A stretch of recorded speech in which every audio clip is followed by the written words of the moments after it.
The chamber was enormous. Hundreds of seats curved around a central platform in perfect circles. Each seat held a representative from a different world. Some had scales, some had feathers. Some glowed with soft light. They all watched as High Chancellor Vrexus walked to the center podium. Vrexus was tall and blue. His skin looked like crystal. 4 eyes studied the room with satisfaction. He raised his hand and the room fell silent. Ambassador Yunahan sat in the human section. She was a small woman with gray hair and sharp eyes. Her face showed nothing as Vrexus began to speak. The Chancellor's voice filled the chamber. He spoke about rules and order. He talked about a recent fight with space pirates near human territory. According to Vrexus, the humans had acted too quickly. They had not waited for council approval before attacking the pirates. Yuna knew the truth. The pirates had been killing innocent people. The council fleet was 3 days away. Human ships were close, so they helped. They saved thousands of lives. But Vrexus made it sound like humans were dangerous and wild. Other representatives nodded as Vrexus spoke. Some looked concerned. Others looked pleased. Yuna recognized that look. Many council members had never liked humans. They thought humans were too emotional, too quick to fight, too different. Vrexus presented his resolution. Earth would lose its voting rights. Human trade would be restricted. Earth would pay enormous fines. The punishment was harsh and completely unfair. The vote began. One by one, species cast their votes. Green lights meant yes. Red lights meant no. The board filled with green. So much green. Yuna watched calmly. She had expected this. She had warned Earth's government this might happen. They had prepared. The final count appeared. 73% voted yes. The resolution passed. The chamber erupted in conversation. Some representatives looked satisfied. A few looked uncomfortable. Yuna stood up. The movement was quiet, but somehow everyone noticed. The talking stopped. All eyes turned to the human ambassador. She walked to the central podium. Vrexus stepped aside, looking slightly annoyed. Yuna stood where everyone could see her. She did not look angry. She did not look sad. She simply looked tired. Her voice was quiet but clear. Every being in that enormous room heard her perfectly. She said that humanity had served the Galactic Council for almost 200 years. They had shared their technology. They had defended council borders. They had mediated disputes between species who refused to speak to each other. They had done all of this while being treated as lesser members. Yuna paused. The chamber was absolutely silent. She announced that humanity was withdrawing from the Galactic Council. Effective immediately. All human personnel would leave council facilities. All human ships would return to Earth space. All human assistance would end. The chamber exploded with noise. Representatives shouted questions. Some laughed, thinking it was a bluff. Others looked shocked. Yuna did not answer their questions. She simply walked away. Her steps were steady and calm. The human delegation followed her out of the chamber. Behind her, Vrexus was trying to restore order. He was failing. The council had never seen anything like this before. Far across the galaxy, Admiral Taiho Kang stood on the bridge of the HDFS Vanguard.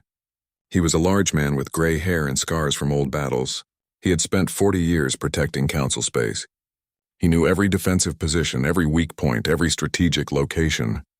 A message appeared on his console. It was encrypted with the highest level of security. He read it once, then read it again. His face remained calm, but his officers noticed his jaw tighten. The Admiral activated the fleet communication system. His voice reached every human ship in council space. The message was simple and clear.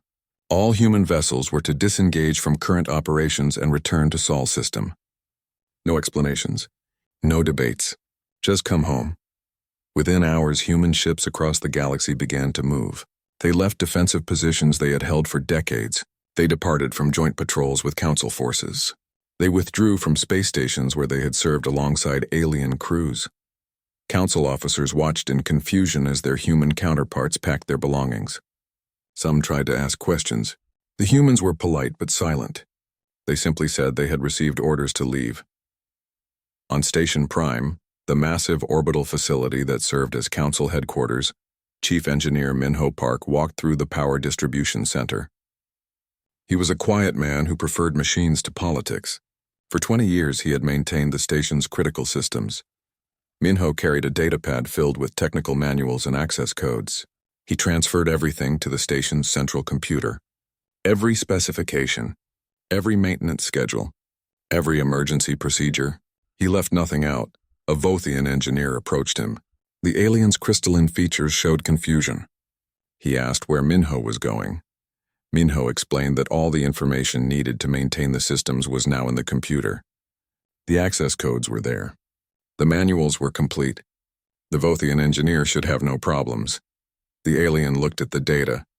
There were thousands of files, hundreds of complex systems. He asked if Minho could stay just a few more weeks to help with the transition. Minho shook his head. His orders were clear. He had to leave. Everything the engineer needed was in those files. 3 days passed. The last human transport departed from Council space. Not a single human remained at any Council facility. The evacuation had been perfect and complete. In the Council chambers, representatives were still debating what had happened. Some thought humans would come crawling back within a week. Others were nervous but tried not to show it. Brexus assured everyone that this was actually good news. Humans had been a disruptive influence anyway. Counselor Thea Moran did not agree. She was an avian diplomat with silver feathers and intelligent eyes. She had argued against the sanctions. She had warned that pushing humanity away was dangerous. Nobody had listened to her. She approached Brexus after the session. Her voice was sharp when she told him he had made a terrible mistake. Brexus waved away her concerns. He said the Council was stronger without humans. They would manage just fine. Thea walked away. She had done what she could. Now they would all learn the hard way. On the 4th day, a relay station on the outer rim went dark. These stations maintained communication across vast distances. Without them, entire sectors would be isolated. Fleet Coordinator Ren Talvor was responsible for maintaining all Council infrastructure. He was a Sethrak, serpentine, and efficient.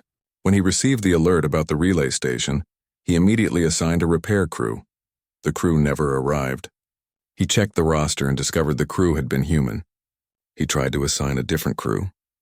Then he read the technical specifications for the relay station. Humans had designed it. Humans had built it. Humans had maintained it. The documentation was in the system just as Minho Park had promised. But as Ren read through it, he felt cold dread spreading through him. The systems were incredibly complex. The technology was advanced and unfamiliar. This would take weeks to understand, and they needed repairs now. He tried to contact the humans who had maintained that station. No response. He tried to reach human engineering support. The communication channels were closed. Ren sat in his office and stared at the reports. One broken relay station. It was just one station. Surely it would not be a serious problem. Then another alert appeared on his screen. A second relay station was experiencing malfunctions. Then a third. Then a fourth. The humans had been maintaining thousands of systems across Council space. Now they were gone, and those systems were starting to fail. The consequences were just beginning. 2 weeks after humanity left, the Council was falling apart. Fleet Coordinator Ren Talvor had not slept properly in days. His office was filled with reports of failing systems. Communication relays were offline across 3 sectors. Defense satellites were experiencing power fluctuations. Automated repair drones were refusing commands. He had teams of engineers working around the clock. They were trying to understand the human-designed systems. The documentation was complete, but it was written in technical language that assumed knowledge they did not have. Every repair took 3 times longer than it should. Some repairs failed completely. A Council warship called the Eternal Vigilance was on patrol near the Kepler Nebula. The ship was massive and powerful, equipped with weapons that could destroy a small moon. But when its reactor core began fluctuating, all that power meant nothing. The engineering crew tried everything they knew. They followed standard procedures. They checked every connection. Nothing worked. The reactor continued to destabilize. The ship's captain made the difficult decision to shut down the reactor completely. The Eternal Vigilance drifted in space, powerless.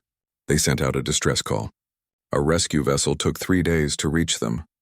The warship had to be towed back to port like a broken toy. When the engineers finally examined the reactor, they discovered the problem. A human engineer had modified the reactor design years ago. The modification made it more efficient but required specific maintenance procedures.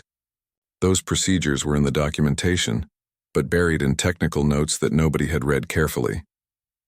Trade Minister Kolroth faced different problems. He was a huge being with rocky skin and small eyes. He had celebrated when the humans left. He had always thought human traders were too aggressive and competitive. Now he stared at reports showing trade volumes dropping by 40%. Shipping routes were clogged with delays. Cargo was piling up at stations because nobody knew how to process it efficiently. The problem was simple but devastating. Humans had managed most of the logistics networks. They had created efficient schedules. They had negotiated transit agreements. They had maintained the traffic control systems that guided millions of ships through crowded space lanes. Without them, everything slowed down. Ships waited days for clearance to dock. Cargo sat in warehouses. Trade agreements fell apart because deliveries were constantly late. Kolroth tried to fix the problem by hiring more staff, but there were not enough qualified people. The humans had made it look easy because they were good at it. Now everyone was learning just how difficult logistics really was. Security Director Oren Vishal discovered an even more frightening truth. She was a luminar with glowing markings on her skin that changed color with her mood.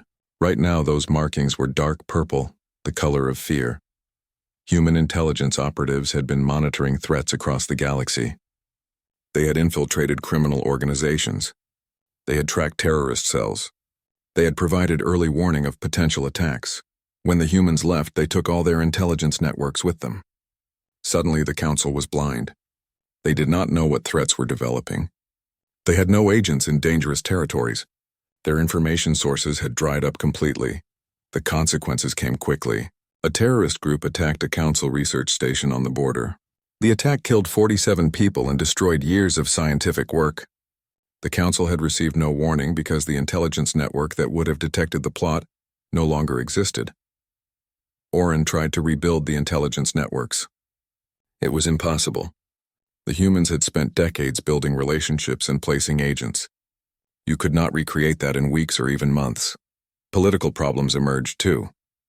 The Kelthans and the Praxians had been enemies for centuries. They had fought wars that killed billions. For the past 30 years, they had maintained an uneasy peace. Human diplomats had mediated that peace. They had held regular meetings with both sides. They had prevented small disputes from becoming major conflicts. They had been patient and neutral, trusted by both species. Now those diplomats were gone. A minor border incident occurred. Kelthan ships crossed into Praxian space by accident.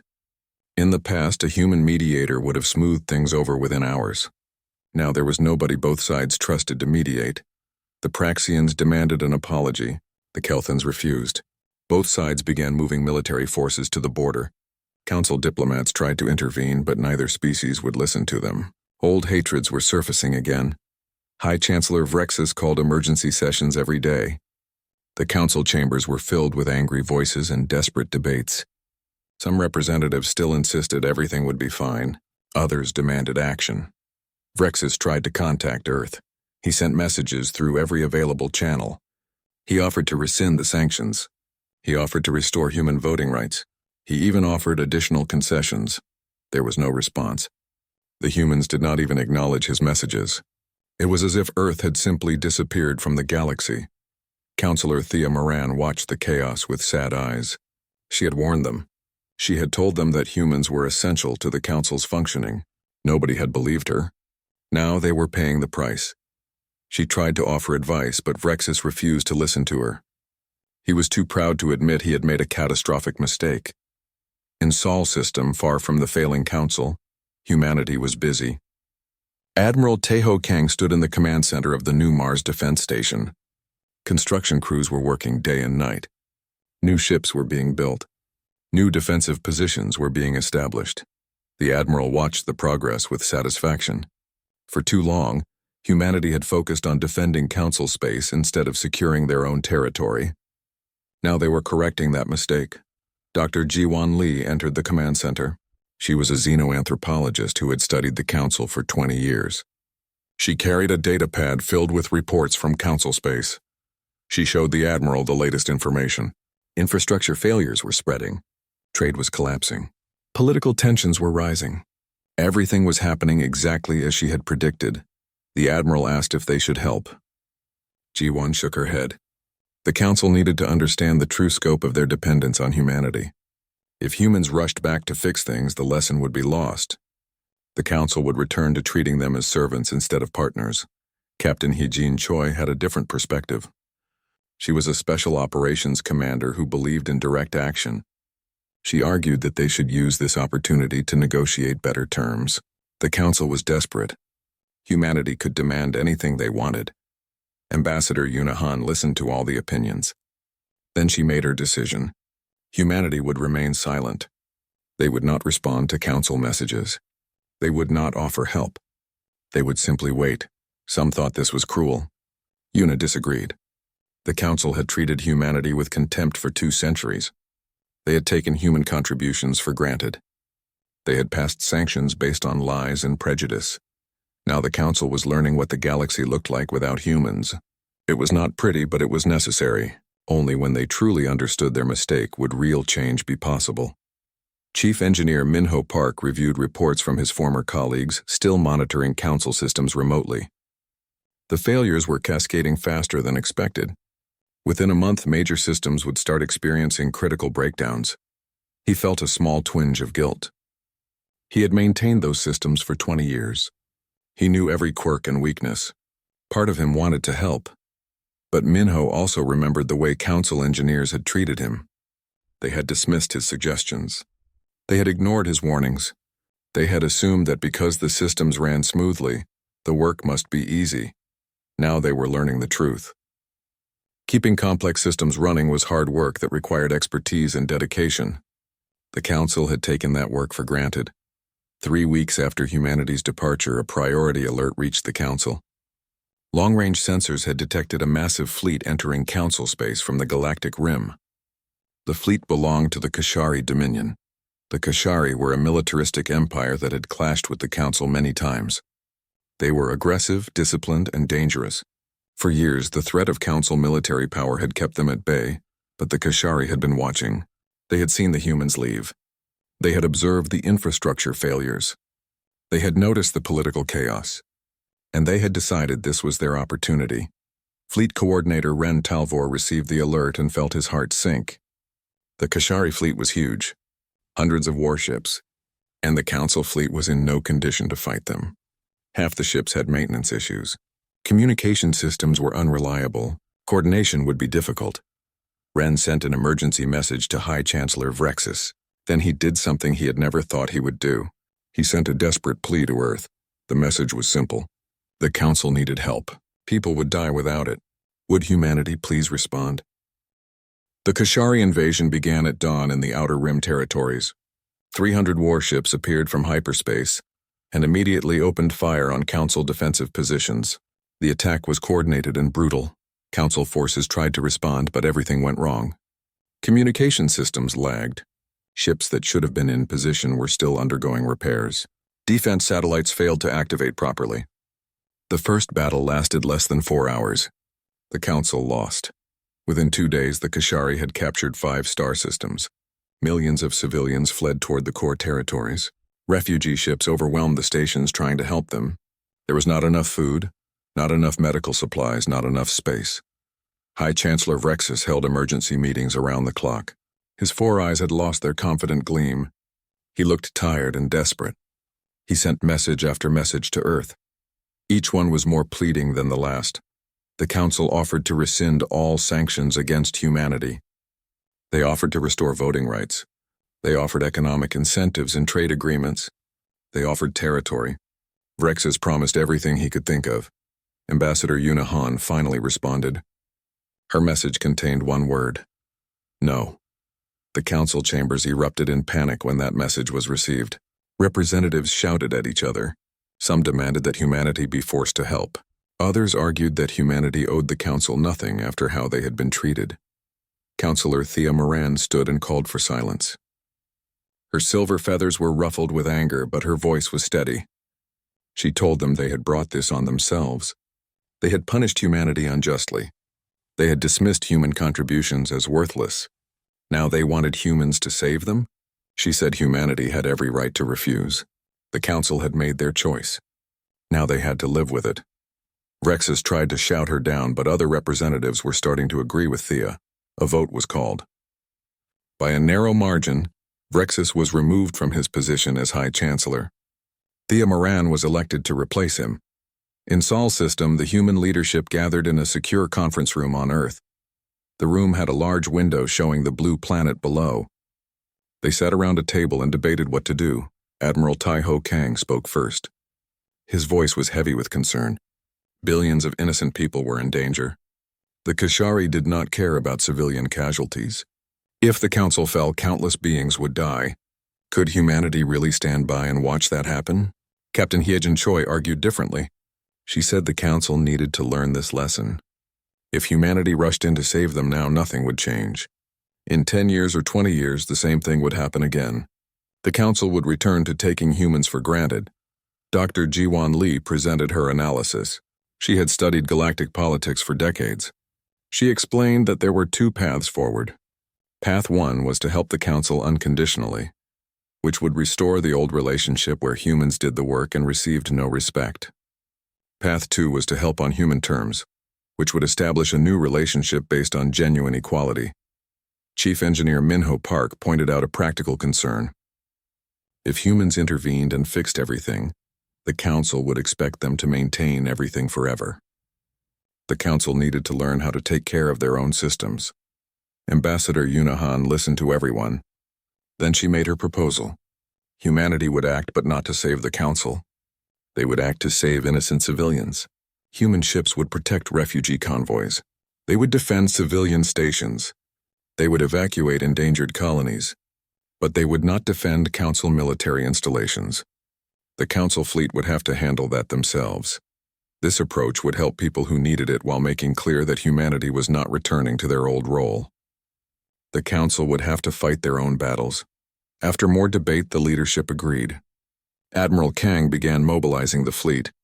Within hours, human warships were entering council space for the first time since the withdrawal.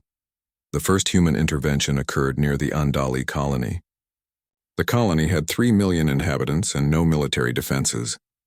A Kashari raiding squadron was moving toward it when 3 human destroyers appeared. The Kashari commander was surprised. According to his intelligence, humans had abandoned the council. Why were they here? He sent a communication demanding they leave. The human response was simple. They were protecting civilians. The Kashari could withdraw or they could fight. The choice was theirs. The Kashari chose to fight. It was a mistake. The 3 human destroyers tore through the Kashari squadron in minutes. Human weapons and tactics were superior. The battle was brief and decisive. News of the battle spread quickly. Human ships were protecting civilians but ignoring military targets. Council admirals sent desperate requests for assistance. Human commanders did not respond to those requests. Captain Hyejin Choi led a major evacuation operation on the planet Kelvar.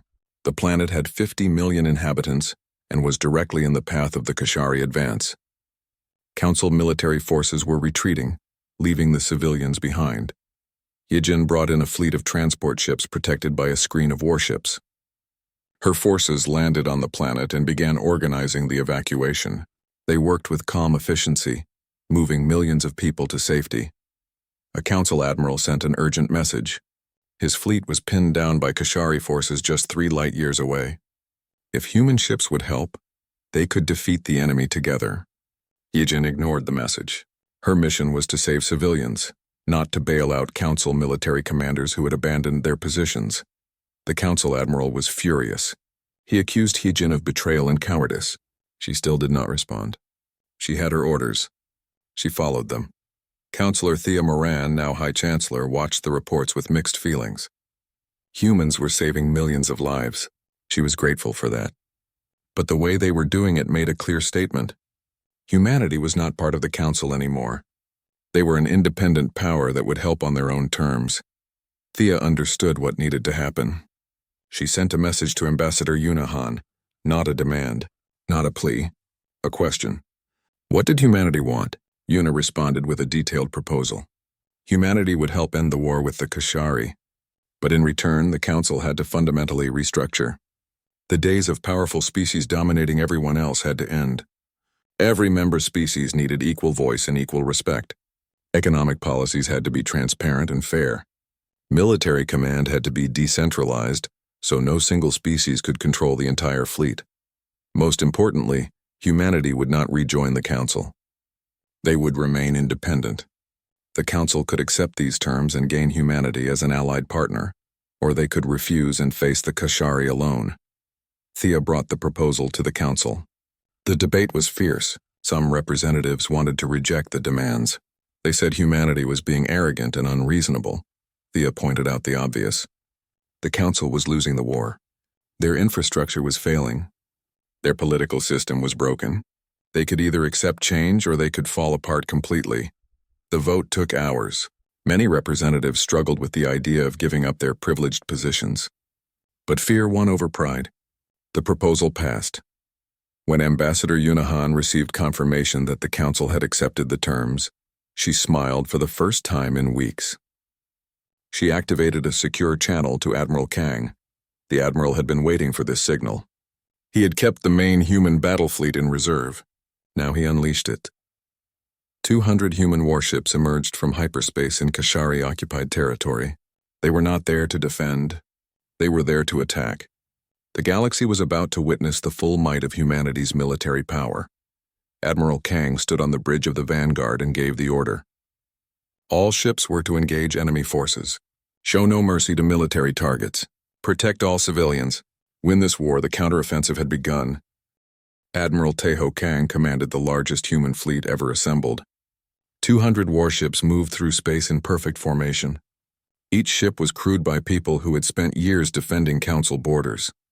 Now they were fighting for something different. They were fighting to prove that humanity deserved respect. The first target was a Kashari supply depot in the Velor system. The Kashari had been using this depot to support their invasion forces. Destroying it would cripple their advance. Human ships dropped out of hyperspace in a coordinated strike. The Kashari defenders were taken completely by surprise. They had expected the Council's slow, predictable tactics. Human tactics were neither slow nor predictable. Fighters swept through the depot's defensive perimeter. Bombers hit key structures with precision strikes. The main fleet eliminated Kashari warships before they could organize a response. The entire battle lasted 17 minutes. The supply depot was destroyed. Human casualties were minimal. News of the attack spread through Kashari command channels. Their leaders were confused. Where had this powerful human fleet come from? Why were humans involved? The Kashari had based their invasion plan on the Council being weak and divided. Nobody had told them that humanity might intervene with overwhelming force. The human fleet did not stop. They hit communication relay stations. They destroyed fuel depots. They cut supply lines. Each attack was swift and precise. The Kashari found themselves reacting instead of attacking. Admiral Kang studied the tactical reports with satisfaction. The Kashari military was well trained and disciplined, but they were rigid. They followed doctrine carefully. Humans excelled at improvisation and adaptation. It gave them a crucial edge. After 2 weeks of raids, the Admiral decided it was time for the main assault. The target was Kashari Prime, the enemy homeworld. Taking the war directly to them would force a surrender. The human fleet gathered at the edge of Kashari space. Every ship was ready. Every crew member understood the mission. They would surround Kashari Prime and demand surrender. If the Kashari refused, they would face total war. The jump to Kashari Prime took 6 hours. When the fleet emerged from hyperspace, they found the Kashari home fleet waiting. 400 warships surrounded their homeworld. The Kashari had pulled back all their forces to defend their planet. Admiral Kang opened a communication channel to the Kashari commander. His voice was calm and professional. He stated his terms. The Kashari would withdraw from all conquered Council territory. They would pay reparations for the damage they had caused.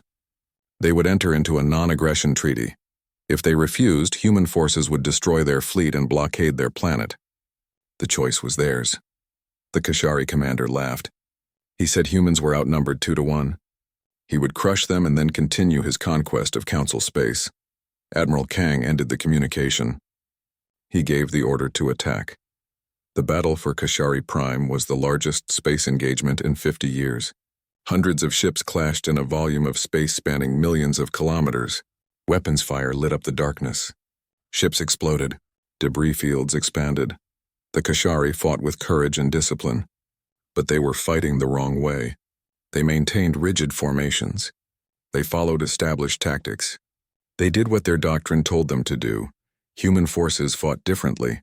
Small squadrons broke off to hit weak points. Feints drew enemy ships out of position.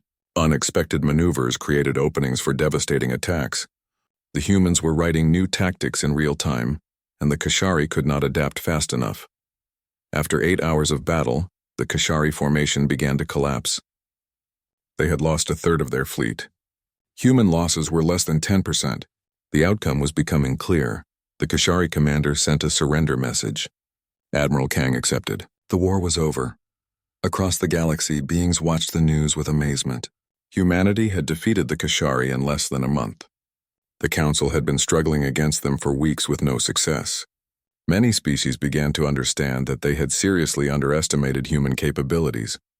With the war over, attention turned to the promised reforms. High Chancellor Thea Moran kept her word. She began the difficult process of restructuring the Council. Ambassador Yuna Han arrived at Station Prime to oversee the changes. She brought a team of human experts in law, economics, and political science. They worked with Council representatives to create new systems and new policies. The new voting system gave every species equal weight regardless of their size or power. Economic policies became transparent, with regular audits to prevent corruption. Military command was reorganized so that no single species controlled too much of the fleet. Not everyone was happy about the changes. Some species had benefited from the old system. They resisted quietly, trying to preserve their privileges. Former High Chancellor Vrexus attempted to organize opposition to the reforms.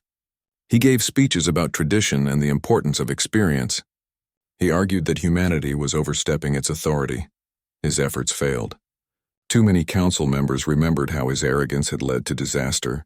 When the vote came, the reforms passed by a wide margin.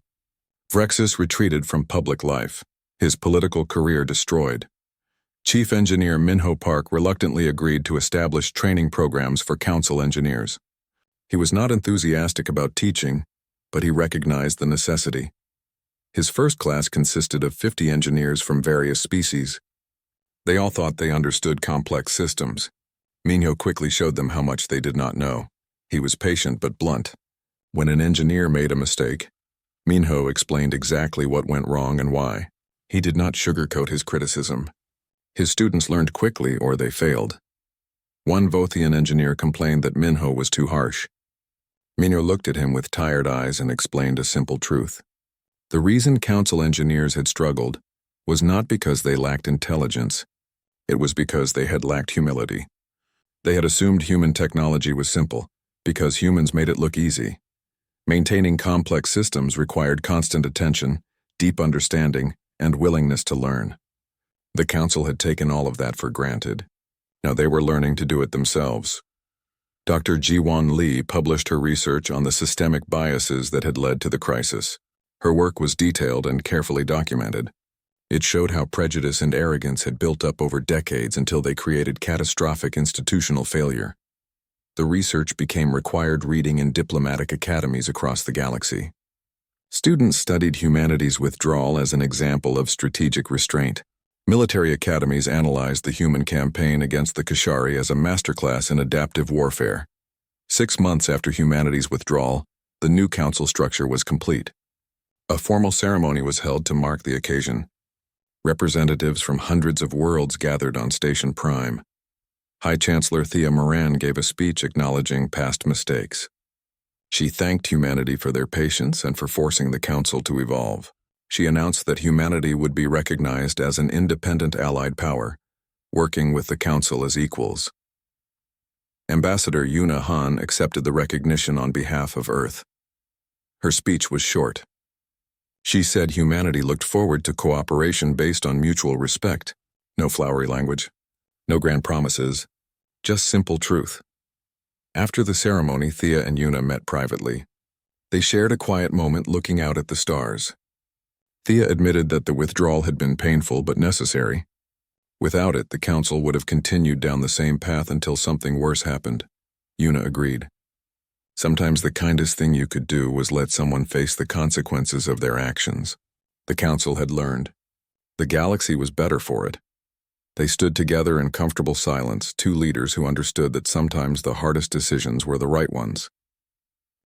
10 years passed. The galaxy had changed in ways both subtle and profound. The council operated with new efficiency and fairness. Species that had once been marginalized now had real voices in decisions. The economic systems were transparent. The military was balanced. The reforms had worked. Humanity had become a respected partner. Human ships patrolled alongside council forces. Human engineers worked on joint projects. Human diplomats participated in negotiations. But they did so as equals, never as subordinates. The old dynamic was gone forever. Ambassador Yuna Han had retired from active diplomatic service. She spent her time teaching at Earth's diplomatic academy. Students came from all over human space to learn from her. She taught them about patience, strategy, and the power of knowing when to walk away. Admiral Taeho Kang had also retired. He lived quietly on Mars with his family. Occasionally he consulted on military matters, but mostly he enjoyed the peace he had spent his life fighting to preserve. Captain Hyejin Choi had been promoted to admiral. She commanded the Joint Human Council Defense Fleet that protected the core systems. She was known throughout the galaxy as a brilliant tactician and a fierce protector of innocent lives. Chief Engineer Minho Park continued teaching. His training programs had graduated thousands of engineers who now maintained systems across Council space. The infrastructure failures that had plagued the Council were ancient history. Systems ran smoothly because people finally understood how to take care of them. Dr. Jiwan Lee had become one of the galaxy's most respected scholars. Her research on institutional reform and cultural bias was studied on hundreds of worlds. She continued her work, always looking for ways to help different species understand each other better. The galaxy seemed stable and peaceful. Then the warning came. A research vessel exploring ancient ruins on a dead world at the Galactic Rim accidentally activated something. The researchers did not understand what they had triggered. They only knew that their instruments went crazy and then went dark. The vessel and everyone aboard simply vanished. Long-range sensors detected massive energy readings from the dead world. Something ancient and powerful had awakened. Within days, an entire star system near the rim went silent. No communication. No signals, nothing. Scout ships were sent to investigate. They found systems that had been sterilized. All organic life was gone. Cities stood empty. Ships drifted without crews. Something had methodically eliminated every living being. High Chancellor Thea Moran immediately convened an emergency summit. For the first time in the new council's history, humanity was invited as a full participant from the very beginning. There was no debate about whether to include them. Everyone understood that facing this threat would require all available resources and expertise. The summit gathered in the council chambers. Representatives from hundreds of worlds filled the seats. Human delegates sat among them, neither at the back nor in a place of prominence. They were simply part of the group. Thea opened the session by presenting what little they knew. An ancient machine intelligence had been dormant for millions of years. Now it was active. It viewed organic life as disorder that needed to be corrected. Its technology was far beyond anything the galaxy currently possessed. The question was simple. How could they stop it? Admiral Taeho Kang had come out of retirement for this crisis. He listened to the tactical briefings with growing concern. The machine intelligence was powerful and efficient. It had destroyed an entire system in days. Normal military tactics would not work against it. Chief Engineer Minho Park studied the technical data they had recovered from the dead systems. He noticed patterns in how the machine intelligence operated. It was logical and methodical. It analyzed threats, calculated optimal responses, and executed with perfect precision. That gave him an idea. He shared his analysis with Dr. Jiwan Lee. She understood immediately. The machine's strength was also its weakness. It was completely logical. It had no capacity for creativity or adaptation. If they could present it with contradictory information or unpredictable behavior, it might become confused. They presented their theory to the summit. The plan was risky. They would need to plant false data in the machine's sensor network. The data would contain logical contradictions that the machine could not resolve. While it was trying to process the impossible information, they could attack its core systems. The plan required perfect coordination between human ingenuity and council resources. Human engineers would create the false data. Council scientists would help deploy it. Human tactical experts would lead the assault. Council forces would provide the firepower. For 2 weeks they prepared. Captain Heejin Choi, now Admiral Choi, led reconnaissance missions to map the machine intelligence's sensor network. She took enormous risks, jumping in and out of hostile space to gather information. Her crews performed brilliantly. Chief Engineer Minho Park worked with a team of human and council engineers to create the false data. They built phantom energy signatures that could not exist according to physics. They created sensor readings that contradicted each other. They made information that would drive a logical mind into confusion. The operation began at dawn in the target system. Small teams of ships, human and council working together, positioned themselves at key points in the sensor network. On Admiral Kang's signal, they activated the false data. The machine intelligence detected the information immediately. It tried to analyze the contradictions. Its processors worked at incredible speed, but they could not resolve the impossible data. For the first time in millions of years, the machine experienced something like confusion. That moment of hesitation was all they needed. Admiral Kang led the combined fleet in a coordinated assault on the machine's core facility. Human ships targeted command nodes. Council vessels provided covering fire. The battle was desperate and costly, but they were fighting together with perfect coordination. The machine tried to adapt, but it was too slow. Organic creativity defeated ancient logic. After 6 hours of intense fighting, the core facility was destroyed. The machine intelligence fell silent. The victory came at a price. Thousands had died in the battle. Dozens of ships were destroyed. But the galaxy had survived. More importantly, they had survived by working together. In the aftermath, High Chancellor Thea Moran requested a private meeting with Ambassador Yuna Han. They met in a quiet garden on Station Prime. Both women were older now, their hair gray, their faces lined with years of responsibility. Thea spoke first. She said that the crisis had proven something important. The reforms that came from humanity's withdrawal had saved the galaxy. If the old council had faced this threat, they would have failed. The divisions and prejudices would have prevented effective cooperation. Yuna listened quietly. Then she smiled and agreed. The withdrawal had been painful for everyone, but pain sometimes led to growth. The council had learned to value all its members. They had learned to work together as equals. That lesson had been worth the cost. Thea asked a question that had bothered her for years. When humanity left, had Yuna known that it would lead to this? Had she predicted everything that would happen? Yuna shook her head. She had not known exactly what would happen. She had only known that something had to change. The old relationship was unsustainable. Eventually, it would have broken in a much worse way. By leaving silently, by forcing the council to face consequences, humanity had created an opportunity for real change. Not guaranteed change, but possible change. The council had chosen to take that opportunity.